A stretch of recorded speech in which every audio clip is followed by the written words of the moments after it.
उसमें जीएस के जितने भी इंपॉर्टेंट टॉपिक्स हो सकते हैं जो लास्ट टाइम में रिक्वायर्ड हैं। Jai Hind everyone. As you all know, CDS2 2026 is scheduled on 13th of September, which means hardly 20 days left for the examination. And as many of you know, I've cleared it 2 times. So in this video, I will be sharing my own exam insights, my experience, and what I'm going to do in the last 20 days to clear this examination. So for this, watch this video till the end so that you can get the clarity to what you need to do in the last 20 days. Okay. So before starting the video, I would say do subscribe the channel and one more thing, join me on Telegram because यहाँ पे मैं quiz provide करा रहा हूँ, ठीक है ना। Last 20 days के लिए जो भी इंपॉर्टेंट क्वेश्चन वगैरह है, जो भी चीज़ें हो सकती हैं, I will provide. And if you have any type of query और any doubt, you can ask me on Telegram. Come and join on Telegram. Okay, so now starting the topic. So the most common mistake I would say everyone do is not attempting any mock, and which is a huge mistake, क्योंकि mock जो होता है वो हमें last time में exam ready करने का काम करता है। एग्ज़ाम प्रिपरेशन जो होती है हमारी, वो मॉक के थ्रू जज हो पाती है, हम कितना रेडी हैं उस एग्ज़ाम के लिए।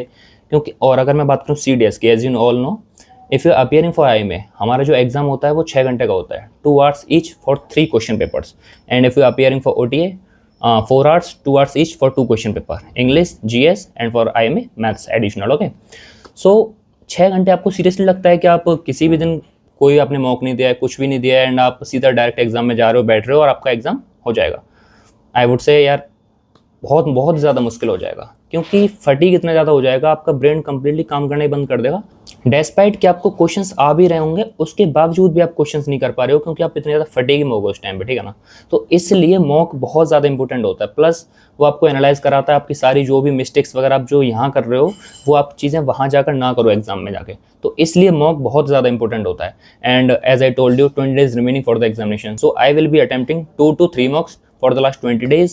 It means 1 mock in each 7 days. Okay, so ultimately ये एग्जाम रेडी करने का काम करेगा। प्लस आपको मॉक लगाना कहाँ से है? Okay, so CDS journey is currently providing free mocks and also their explanation on YouTube.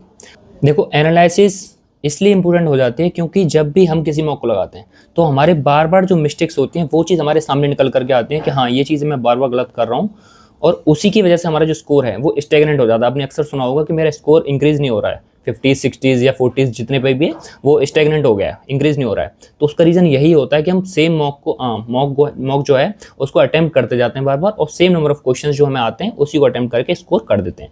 अब जो क्वेश्चंस हमें आ ही नहीं रहे उसको तो हमने कभी एनालाइज किया ही नहीं, तो वो क्वेश्चन उनको करेक्ट करके इंक्रीज हमारा स्कोर कैसे होगा? So this is the mistake which we do. तो यहाँ से वो चीज़ रेक्टिफाई हो जाती है। प्लस मैंने आपको बता दिया कहाँ से मॉक करना है, एनालिसिस करना है, ये चीज़ें हो गई। Plus and also one more thing, this is a physical OMR seat and here it is my last mock. तो ये दोनों ही चीज़ें हैं। जैसे मॉक जो है मॉक मैं कभी भी ऑनलाइन से नहीं देता हूँ, मैं ऑलवेज उसका फिजिकल कॉपी निकलवाता हूँ। And same for the OMR seat, मैंने ये OMR सीट ले रखी है, इस पर मैं अपने जो भी मेरे मॉक हैं वो मैं इसमें लगाता हूँ। इससे मुझे ये बेनिफिट मिलता है क्योंकि हमारा जो एग्ज़ाम होता है वो ऑफलाइन कंडक्ट होता है OMR सीट पे, तो ये भी अगेन एग्ज़ाम रेडी करने का काम करती है। और प्लस जैसे कि हमारा एग्ज़ाम में क्या होता है, पेपर को फ्लिप करना, वो सारी चीज़ें, वो प्रेशर, डॉट्स को फिल करना, OMR को फिल करना, ये सारा जो प्रेशर है उस चीज़ के लिए अभी से ही यहाँ सब कुछ माइंड में हमारे में चीज़ें होनी चाहिए कम्प्लीटली, ठीक है। वहाँ पे जाकर डायरेक्ट कभी भी चीज़ें नहीं हो पाती हैं, तो ये कुछ चीज़ें हैं जो उस चीज़ के लिए हमें एग्जाम रेडी करने का काम करते हैं। Okay, now moving from this, अब आता है कि लास्ट डेज में पढ़ने के लिए। ओके, तो इसके लिए मैंने ऑलरेडी एक तो ये वीडियो करी हुई है, आप इसको ज़रूर देख लेना, ठीक है। It will definitely help you. And अगर मैं मेरा बताऊँ या कोई एक ऐसी चीज़ बताऊँ कि वो नहीं करनी है, तो वो ये है कि लास्ट डेज में कुछ भी न्यू ना पढ़ करके जो भी मुझे ऑलरेडी आता है मैं उसको स्ट्रॉन्ग करने की तरफ जाऊँ। लाइक मैंने अगर हिस्ट्री नहीं पढ़ी है तो मैं हिस्ट्री को अब और ज़्यादा लास्ट टाइम में ना खींचूँ, और जो मेरे स्ट्रॉन्ग सब्जेक्ट्स हैं लाइक फिजिक्स, कंप्लीट साइंस हो गया, जियो हो गया, पॉलिटी हो गया, मैं उसको और ज़्यादा स्ट्रॉन्ग करने की तरफ जाऊँ। ओके, एंड या इफ़ यू नीड कि हमें कोई ऐसी चीज़ बताओ यार कि लास्ट डेज में सिर्फ वही GS के टॉपिक्स हैं, जो भी वो चीज़ें हैं इंपॉर्टेंट हैं वो कर लूँ, तो हाँ, मैं वो एक PDF है जो मैं आपको प्रोवाइड कर दूंगा। कमेंट जरूर कर देना अगर आपको PDF चाहिए तो मैं आपको सेंड कर दूंगा। ओके, या टेलीग्राम पे आपको मिल जाएगी। उसमें GS के जितने भी इंपॉर्टेंट टॉपिक्स हो सकते हैं जो लास्ट टाइम में रिक्वायर्ड हैं, या जो भी जिससे बहुत ज़्यादा क्वेश्चन आते हैं, वो सारी चीज़ें आपको उसमें मिल जाएंगी। And if I talk about current affairs, तो करंट अफेयर्स के लिए CDS जर्नी की मंथली वीडियोस ऑलरेडी YT पे अवेलेबल हैं। प्लस आई थिंक 1 शॉट भी शायद आने वाली है, तो वो चीज़ मैं करने वाला हूँ, ठीक है ना। और इसके अलावा कुछ भी अगर आपकी कोई भी चीज़ होती है तो यू कैन कमेंट डाउन, आपकी कोई भी क्वेरी है anything you can comment down, and best wishes for your examination. Don't forget to subscribe the channel, and अच्छे से एग्जाम करना बस।